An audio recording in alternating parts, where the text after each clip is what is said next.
Ready?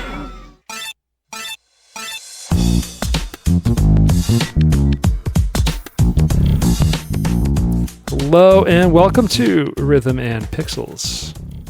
We're a video game music podcast. This is Rhythm and Pixels Chat. We're your hosts. My name is Rob Nichols. And this is the first time I'm hearing this song. Yeah, I think I made it. I made it after we recorded. I was like, wait. I was like, I could use the old theme song, but then I was like, no. I got something different. I had one I was using for mixtapes on YouTube years ago, and it was really cool. I lost it. Long story short, it was super cool, and I lost it. Yeah, here we are. So now you're going to be spending the next who knows how many years trying to find the secret sauce again. I don't know. I think this is pretty cool. I was going for a Toe Jam and Earl vibe. I think this is good too, but now my question is, like, is this going to be the forever theme, or are you going to have a situation where, like, every month I'm going to compose a new theme? I don't think I have the time for that yet. I'm hoping with the seasons, every season. Tough. Oh man, shout out to Aldrich. Remember Rebel Pilot Aldrich from the old DDR scene? Ago, yeah. Yeah, so we're still in touch. He runs marathons, and I think works for Verizon. He does a lot of stuff. I was asking him about maybe coming on the show to talk about how the DDR community was back in the day, because he organized a ton of stuff, and he said, hey, what if I come out and do the Delaware Marathon next year? He's going to come down. He said, do you want to do it with me? And I was like, man, I don't think I can train like I used to with a toddler right now, but maybe I'll cheer you on. He's like, oh no, I was just going to come there if you were going to do it. And I was like, oh. How many miles is the Delaware Marathon? Is it the 25 kilometers or whatever?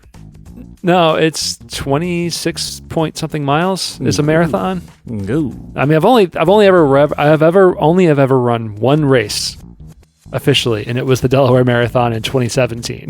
And you did not even, and the best part is you didn't even have to do a diaper. I didn't. No, most people don't. you take a bathroom break. It's not that hard unless like your guys are trying to like. Because there would always be the one person that would show up in like a meeting, I guess like an interview or on a video reel where the person was like so determined to beat their previous time. They're like, I'm just gonna go. I'm just gonna do it. I just wanted to finish, and I did, but it was very slow. I was paced to. Everything was worked out to pace at like 4 hours or just over 4, and I hit a wall, and I slowed way down, and I finished at 5 hours. Oh, okay. But I finished, and that's the important part. I finished. If that's a lesson I'm trying to get people to understand, which you just clearly imparted from your life experience, it's the hardest part is to start, and then when you start, you just want to complete it. It's not about doing it exceptionally well if you've never done it before. You just want to do it. I mean, a marathon is, unless you're an elite athlete, a marathon's not about competing for someone else's time. You're just either trying to do your own time or you just want to finish. Yeah. And it's such a big thing that it takes so long to train for that just think of all the VGM montages you could have running for that. It was hard. When I was done, I said, I'm never doing this again. And You're never doing a VGM montage again? Oh, I'll do them every day. There we go. Ollie wakes up and I put on the Double Dragon soundtrack and we just punch the air while he's eating Cheerios. But no, it was really hard. But his first words will be Bimmy Lee. Bimmy. I can't wait until he's got the dexterity to play like something simple, or give him like a joystick and we can mash out like some Street Fighter. Oh, me too. Yeah, because I intend to win. Oh yeah, I know. The Waldron kids learned it. The Lackford kids learned it. And the Nichols kids are going to learn. They're all gonna find out. They all got to know. I don't want to like crush his spirit to never want to play. Oh no! You don't do that. I mean, that comes later. That's the problem. Is like your other friends with families, like they get their kids involved and they play and stuff, but the parents or one of the parents never stopped. Mm-hmm. I was never really a big gamer to begin with, and then once I had Ollie, like I've really stopped. Like, I'm wondering, am I going to give? I totally am, because last night I was like, what am I going to play tonight? But instead, I watched the Game Grumps play Dead Rising. I'll watch a Let's Play. I'm not going to play something. I feel like, to be perfectly honest, it depends on. I'm nervous about this cat. I'm telling you right now, he's way He's terrifying. Oh, that's part of the adventure, though. I mean, it's mainly going to depend on your interest in general, right? Because if you're telling yourself, well, I don't really have time to play these things anymore, or I don't have the energy to do it anymore. If you have a kid that comes along and now they are interested, that's the key point. Yep. He has to become interested. They gotta be interested. Yeah. I'm worried about them not being interested because I'm not playing enough. But that will save you the trouble, because if you're not interested and he's not, you don't have to find it again. But if he does find an interest in it, that should reignite your interest, because now it's like, I'm playing this with my kid. I'm playing co-op games with my kid. Now my kid's playing this game, and you either go one or two ways. Oh, back in my day, these games were much easier. Now they're complicated. Or you'll go, oh, I can handle this. Oh, you gotcha. And I think that's how it generally goes. Like, I see kids now talk about games, and I used to think that there would come a point where I'm like, this is too complicated. I can't follow this. I've never hit that point. Yeah. Never hit it. I don't know. It's the game styles that were prevalent in our day, the side-scrolling platformers, shooters, that kind of thing. Mm-hmm. It's so different now. Like most games now are like from a first-person perspective, and everything is from the point of view of like where there's usually a gun right in front of you, right? And contraire, mon frere. See, here's the trick.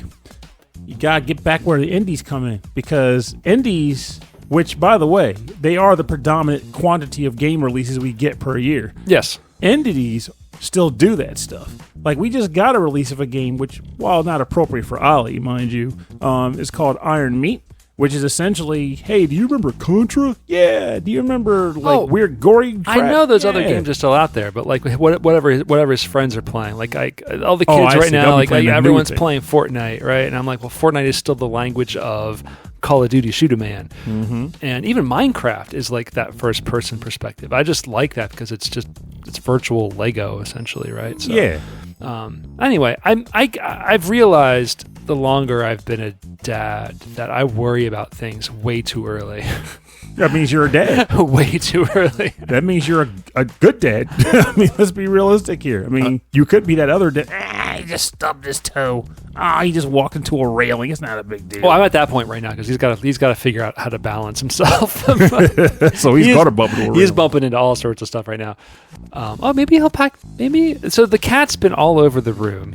I was worried he was going to fall down. Now he's parking on top of Pernell's backpack. Is that okay if he takes a little nap there? That's fine. Most cats seem to love doing that. Tom's cat does it too. Our mutual friend Tom's cat sleeps on my jacket or my backpack. Although is there any food in there? No. The cat's licking my remnants of chicken. Anyway. Well, what are you playing anything new recently? God, everything. I don't even know anymore. Anything that you've liked, anything that stood out to you? If nothing has stood out to you. Garbanzo Quest. Yeah, I had made this dialogue. I had this dialogue with somebody a couple of days ago, where actually with one of our listeners. I don't think I talked about this with Corey. But anyway, point is, I talked about this with someone recently.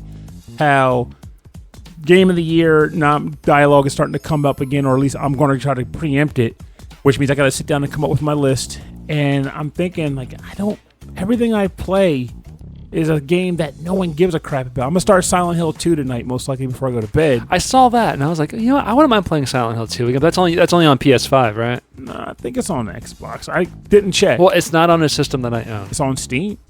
It's not on a system that I own. I thought you had a big Steam account. I have a Steam account. I don't have a computer that can play anything decent. Touche. But Silent Hill 2, I'll be starting. Garbanzo Quest hits the note. Jesus, what else? Oh, Victory Heat Rally. And then there's that other game that I recommended on the channel that I feel like if you like Sega Rally, you should be playing it. What's it called? Parking Garage Rally Circuit. I love the name of that. I gotta look it up right now. It is really good. And I am toting it. I am singing its praises to whoever will listen to it.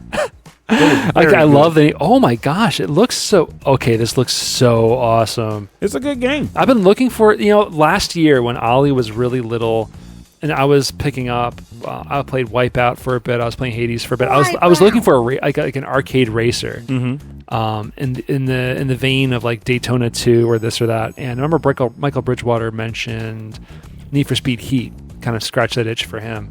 But then I never got around to it. This looks like it might hit that. It does. It absolutely does. Like, I that was a case of a game that I got through review on SML, and initially it just seemed kind of goofy. Not so much that I would have ignored it, but just goofy and like, there's no way people are going to want to buy this. Look at the title, but the title is why I was interested. I'm like, you're driving and they're trying to sell you a game where you're racing in parking garages. Okay, I'm interested. I love that. I absolutely love that. Okay, so it was made in Godot. I keep on saying Godot, but it's Godot. It's on Windows and Linux, so it'll be out on a platform, I'm sure, soon. Absolutely. It might already be, for all I know, but I know it's really good. It's on itch. Is it like a freebie on itch? Yeah. So, it's a browser game. I'm playing this thing at work. So a couple other games I can name real quick that I'm dipping my toe into, but I haven't dug deep into them yet. There's a game called Declan's Drops, which I bought today. See, I have a bad habit of just buying games on Steam now. Play them is another story. I just get them. Declan's Drops is a 2D action platformer, but your character controls like a Smash Brothers character. It's a woman who's a farmer with boxing gloves, whose farm has been tainted by, like, I don't know, it's like a factory across town or something, and she's angry, so now she's going around beating everyone up with her gloves, including chickens and frogs and lizards, like mutant animals and stuff, and it's ridiculously fun. There's a game called 8-Bit. Oh, wait, what's it called again? Declan's Drops. I think I looked at that today. It came up on one of my... I was looking around for games. It came out today, so... Yeah, I think I think it looked really familiar because I was watching... I follow a bunch of developers on Twitter back when I used to use Twitter and look at like developer stuff, and like I think that was a game I saw someone was working on for a while. Okay, because like the punching with the big gloves. Yeah, they're big blue gloves. Yeah. There's 8-Bit Adventures 2, which is a 8-bit RPG. Perfect. But I'm liking that so far. Scar Monday, which I learned about yesterday and then bought it. It's essentially if you liked Final Fantasy 1. Okay. Specifically. It's that style again. You got 20 classes or something like that. Oh, neat. 12 yeah. Somewhere between 12 and 20 classes. You choose 4 to start the game, and you go dungeon diving in an overworld map and stuff to find 3 or 4 crystals, MacGuffins. Back to Ass Libra again. Pinball Spire, which is essentially Metroidvania, they call it, but I don't know if I call it that. Anyway, it's pinball. So you're a pinball, ascending a pinball spire, finding abilities and stuff and getting around. Pinball action adventure. Pinball action. There we go. I like that. There you go. You might be like, Pernell, what are you doing? I am literally looking at your Steam Deck is out. You're going through your games. Absolutely, because this is where I'm at with this thing right now. I just get games. I bought Vibrant Venture, which is a platformer. That's very colorful. You control 4 different characters that you can select at the press of a button on your cross pad, and then you control their movements with the triggers. Okay. It's surprisingly difficult, but also really awesome. Yes, I like that. That's not like that. That style sounds really good to me. Like I forget what you were playing, where you can like side-scrolling platformer, retro style, where you can change your character on the fly. I'm trying to remember that too. I know there's like, it's not retro. Oh wait, Ass Libra.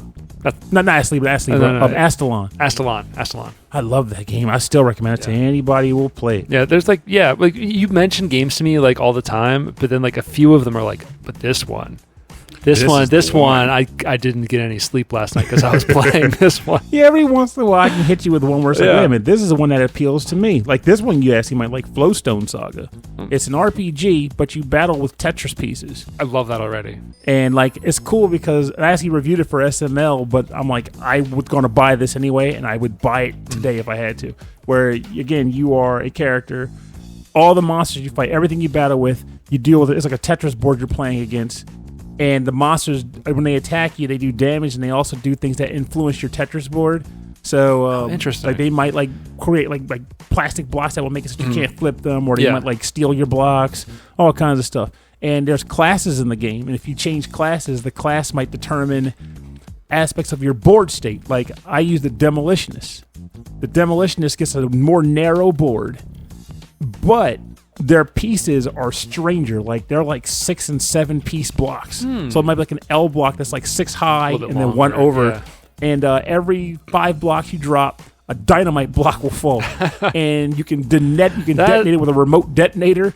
It causes things to explode. This sounds good. This sounds great. Yeah. It's a lot of fun. This sounds like something I want to get into.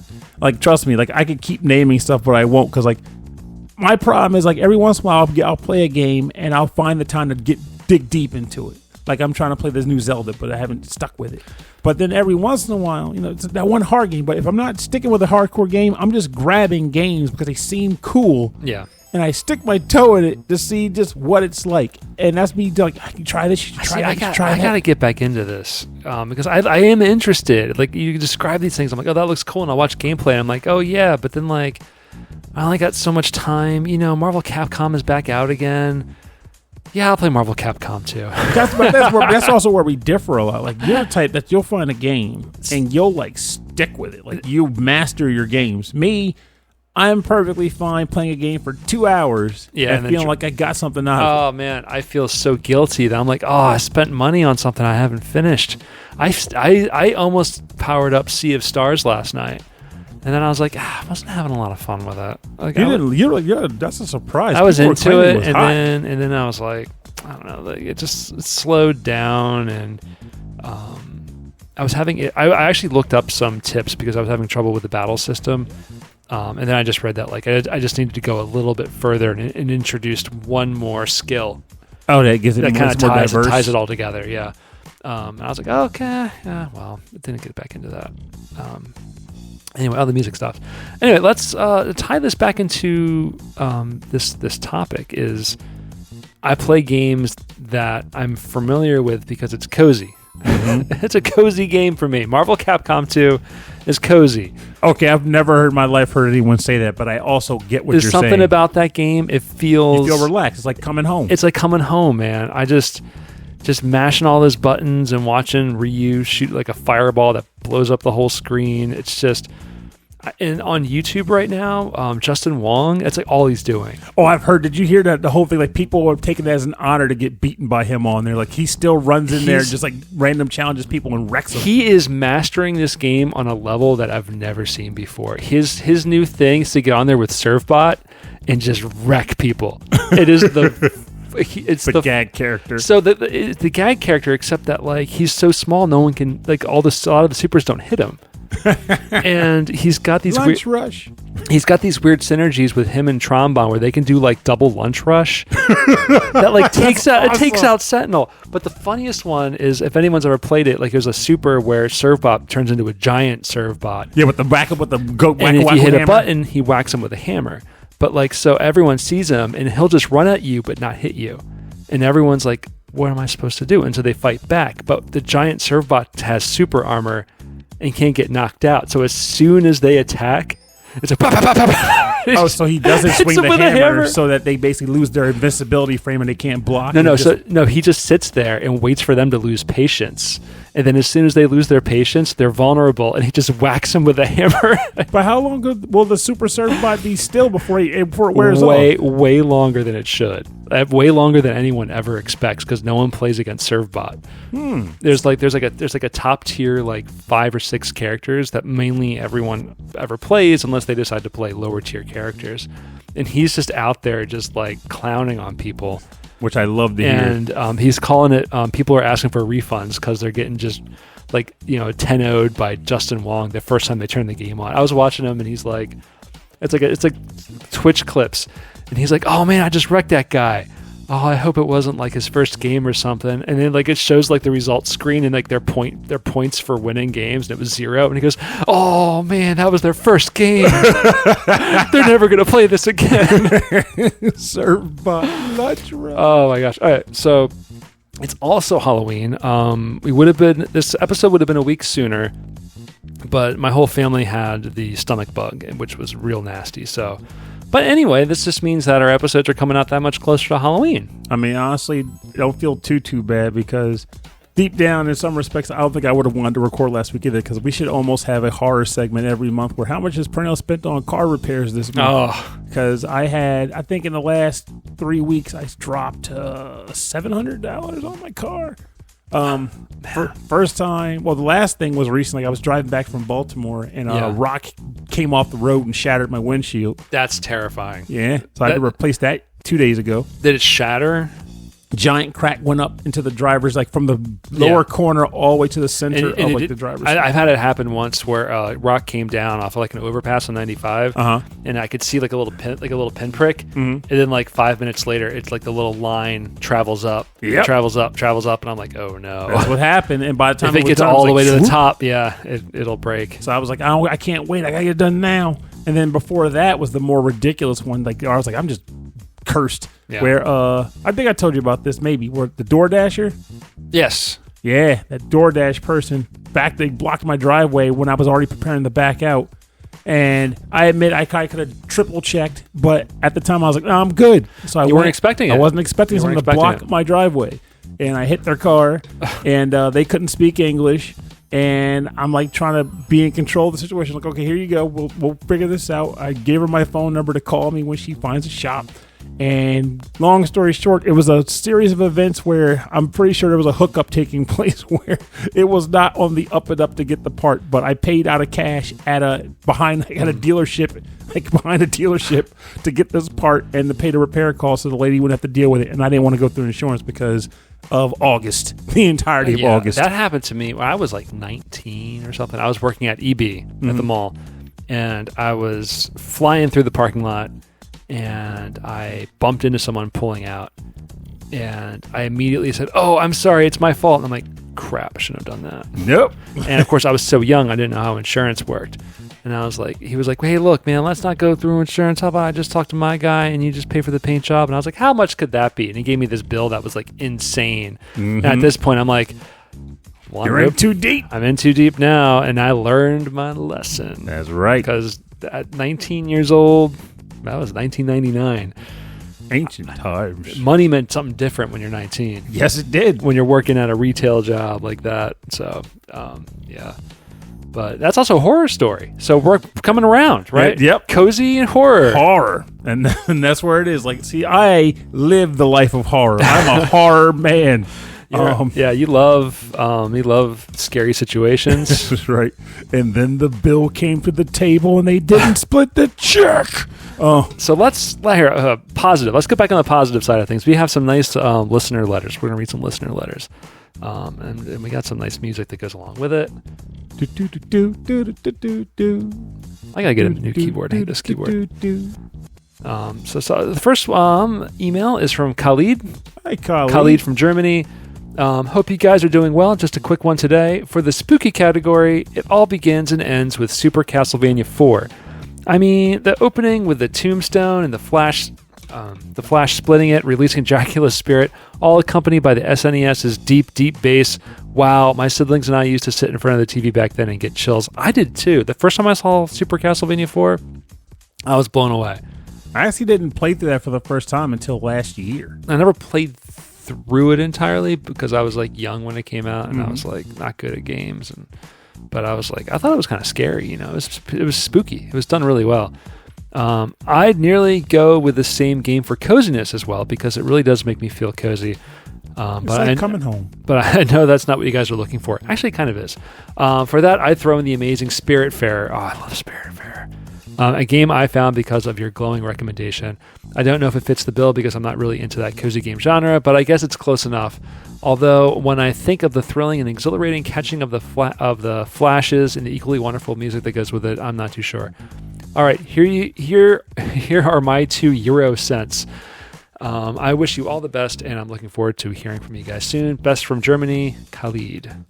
Yeah, I think it's like when you say cozy game, you think of... Make it go one of two ways. It could either be the Animal Crossing, build a home. Resource management. Yeah. Or it's like visual novel style, right? It's like kind of around there. It's a romance tale. But who's he going to fall It's for? expanding out now into like more like action adventure-y too. I feel like I've seen more like action adventure elements in a cozy style because it's like, you know, it's not punishingly hard. Here's an email from Antmaster. Hi guys, for the past year my cozy game has been Against the Storm. The environment and gameplay is calm and nostalgic. The way you prepare all your tasks in order to sustain the upcoming storm season really gets your mind going. You endure the storm, and suddenly you can breathe again as you prepare for the next cycle. The soundtrack blends with and creates the whole game atmosphere, and I played a lot at work or at night when going to sleep. That sounds cool. This proves that you don't necessarily need the music to be your childhood to feel cozy and homely. The OST is very ambiance, but I would recommend the song Scorched Queen. And we're going to listen to that now. I'm very happy to hear your show again. Hope all is well in your personal lives, and hearing you has also become a cozy moment for me in the past years. I'm happy to hear that. Yeah, this is a cozy spot for the both of us, I feel. I absolutely would say so. The reason why you're like, Pernell, why are you looking at your phone? And the reason for that is because it's not the case, but I'm almost positive I just saw Against the Storm on a bundle sale. Like, as in the last, like today, I saw it in a bundle sale, and I'm determined to just confirm it. Maybe it was in a Humble bundle or something, because I'd never heard of the game up until, well, literally now. But apparently that's not the case. Before I forget, I'm gonna browse away from this page. Could you text me Parking Garage Rally Circuit so I don't forget it? Oh, absolutely. I'll let you know. I texted you my chiropractor. You text me this racing game. The video game. Yeah. It's the least I can do. Our next email comes from Carlos from the Heroes 3 podcast. Yo, he just posted a bunch of photos from him and his wife went out to Japan. Yeah, I am envious as all get out, too. It looked like he had a great time. Yo, RNP, when it comes to spooky and cozy, it doesn't get any better than a good old Lavania for me. Lavania. A good old Lavania. There's like a G in there. I think it's funny. I can sit and explore a Castlevania map for hours and not get tired of the grind or the backtracking. Low rate item drop, I'll zigzag in and out of rooms dozens of times to kill that peeping eye. New Game Plus to make synthesizing a better weapon easier? Sure, let's go. The DS games are especially cozy for me, and I'm so glad that Dominus Collection came out to help scratch that itch this Halloween. I don't know Dominus Collection. There's a collection they released recently that has the Castlevania Order of Ecclesia. Oh, right. Yeah, I saw that. Yeah. It's that one. Yeah, can't wait. Those are the games I've never played, so I was always curious about this. Can't wait to hear what other peeps enjoy. Laters. Yeah, because like Symphony of the Night was the only one in my mind that was the Metroidvania. That was like the Metroidvania. But like there were so many others on the DS that I just never played. Oh, there's so that many. Just expanded on the genre. And I gotta say, to come back for someone to say my favorite cozy game is the Castlevania Metroidvania games, like, well, lucky for you, that became like the most aped on genre in the last like 20 years. That's what, like, was it Momodora, Reverie and Night, and some others? Like, if I started Metroidvania, I do get sucked into it pretty hard. I will admit, it's good. It's gotta be the right kind of, like, it's gotta be one that, at least in the modern day, back before it was like, whoa, what's this new concept? But now it's like, I gotta feel like I'm progressing sooner. I gotta get some mobility actions. I don't want to get stuck. I don't want to get stuck for an extended period of time of like, where the hell do I go next? There's got to be a little bit of quality of life, right? Mm-hmm. Yeah. Like Symphony of the Night for me, like, because I don't have that nostalgia, I never really finished it. Mm-hmm. That like I'll get to a point where I have no idea where to go next.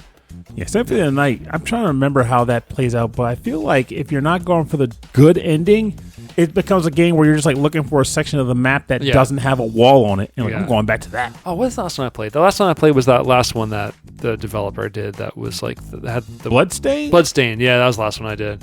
That was fun. Oh yeah, I got to a point there where I was like, it's getting kind of hard, and I've seen enough stuff. I need to go back to it. I was playing it on the Switch back when where it was like had lag and slow down. Yeah, mine crashed a couple times. Our next email comes from Night Train. This is your friend Corey. Hello, Night Train 36 here. First time submitting and glad to share my favorite spooky month song. The entry is from a bullet hell shmup called Death Smiles, developed by Cave. Hey, that's a solid shooter. Yes, it is. I remember seeing the limited edition of this at GameStop way back when for the 360 when it was first. And it was the first time I'd ever gotten a unique faceplate for my console. Still have that faceplate too. Really, same here. It really is a gem of a game in Cave's already stellar library. Lots of gothic vibes and spooky monsters. Hope y'all enjoy.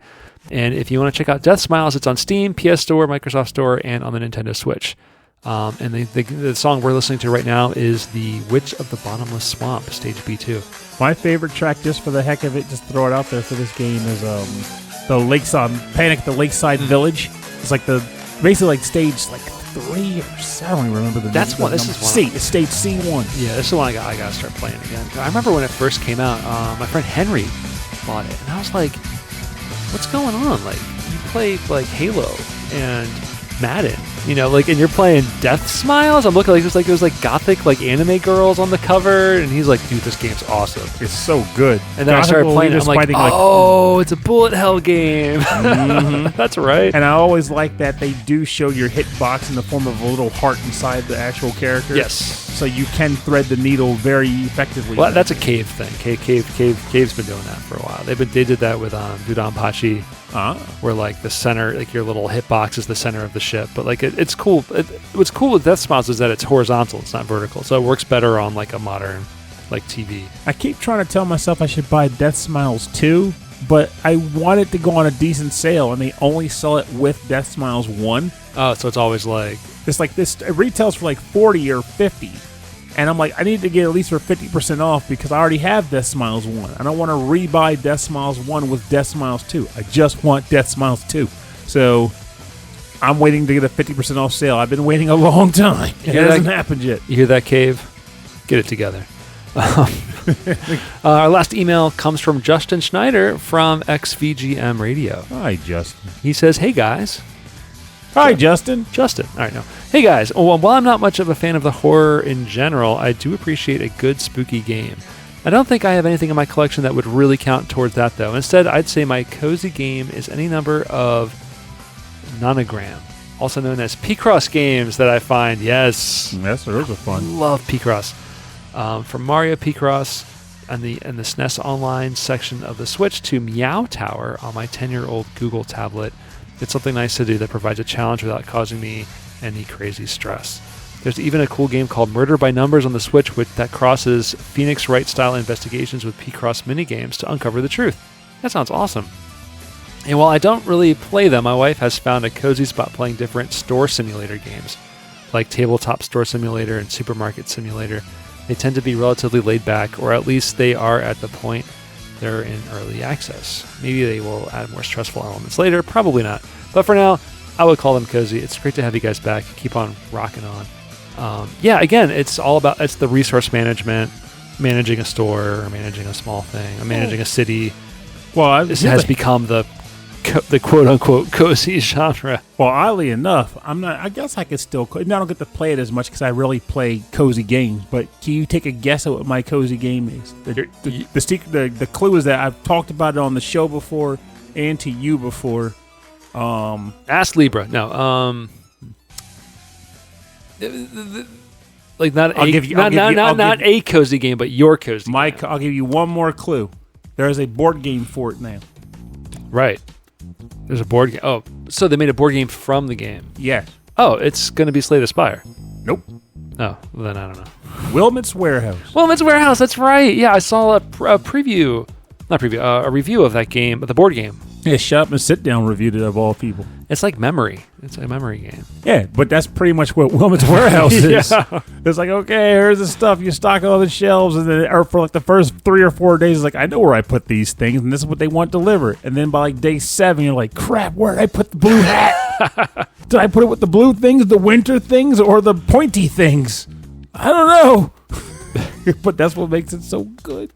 Yeah, it's interesting that, like, I guess cozy is just something where, because I consider a lot of like bullet hell games like my cozy game, because I can just sort of zone out and get really focused and not think about anything else. But for a lot of people, a cozy game is probably something where there's no stressful timed element around it. Or it's like, and sometimes it could also just be something that gives your brain the right workout. Like, hey, for some people, cozy is a crossword puzzle. For some people, a crossword puzzle is a stressful endeavor because they don't think they can solve them. Yeah, you know, that's true. For me, like, I play a lot of Sudoku, and I've started getting into crosswords, and those are definitely like I do the New York Times Sudoku every night. Recently, I got into math crosswords, which is just the strangest thing that I never thought would exist. Yeah, that sounds cool. There's variations of Sudoku that use like math in the cells that just kind of like add variation to it. So. It's just strangely addictive. It's like, okay, if 9 times 6 equals that, and this also has to equal that. I have one of the two numbers, but this also has to be a part of the equation that equals 76 down here. What the hell am I doing? And it uses the 4 basics, basically: multiplication, division, addition, subtraction. Right. But no No exponents in parentheses, so we don't get the full PEMDAS suite here. I'm sorry. But yeah, I'm with Justin. The P-Cross, I got really into P-Cross for a while. And I have an app that has not left my phone. It's a Konami like Super P-Cross thing. Is that the one where they have all the different game franchises? You know, there's one for Sega too, right? Oh, I should find that one. Yeah, it's like some of them get pretty hard, and I have a very small iPhone. I have it was iPhone 10 mini or whatever, or 12 mini. Like they don't make them that small anymore. So these types of games are hard to do.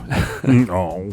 So me moving my hand around just got me to 10,000 steps. That's why it's cheating, though. I've done that before, and I hate it. They're like, darn it. Well, I think it's fine. I'm okay with it. But if I'm jogging in place, it's like... I showed you that video of Ollie running around that barrel for like half an hour. That guy was chasing him. Those are steps. That counts. That all counts. Of course, I hope when you were chasing, you were doing a unga bunga, I'm coming for you. Oh, yeah. I'm a monkey. Well, every time it comes around, I just kind of like go, wah! I'm a comedian. Okay, cool. So...